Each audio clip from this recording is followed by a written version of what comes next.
La semaine dernière, nous avons vu la question 73, les trois fonctions de Christ. Est-ce qu'il y en a un ou une qui s'en rappelle?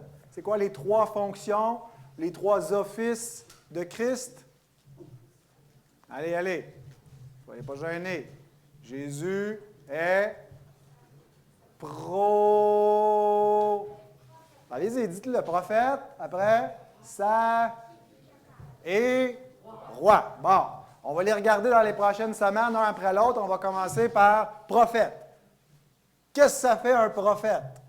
Ça prophétise. OK, mais comment Jésus est-il prophète? Est-ce que quelqu'un a étudié la question cette semaine? Calvin, tu veux t'essayer? Comment est-il prophète? Comment accomplit-il sa fonction de prophète? Non. Qui dit mieux? Bon, alors, c'est la réponse suivante, en nous enseignant la volonté de Dieu. Mais j'aimerais surtout qu'on lise Actes 3, 22. Qui veut lire ça? Actes, chapitre 3, verset 22.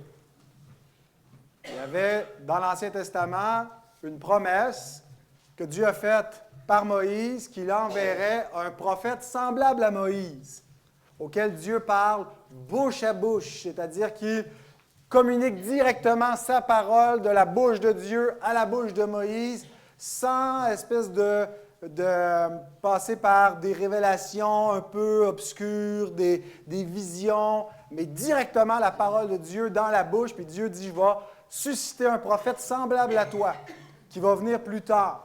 Et on a dans Acte 3, verset 22, ce qui suit. Roger. Moïse a dit, « Le Seigneur, votre Dieu, vous suscitera d'entre vos frères un prophète comme moi. Vous l'écouterez dans tout ce qu'il vous dira. » Continue donc. « Et quiconque n'écoutera pas ce prophète sera exterminé du milieu du peuple. » Hey, c'est sérieux, là? T'écoutes pas Jésus, là? C'est l'extermination. Hein? Connaissez-vous ça, des camps d'extermination? Ben non, mais c'est pire que ça encore.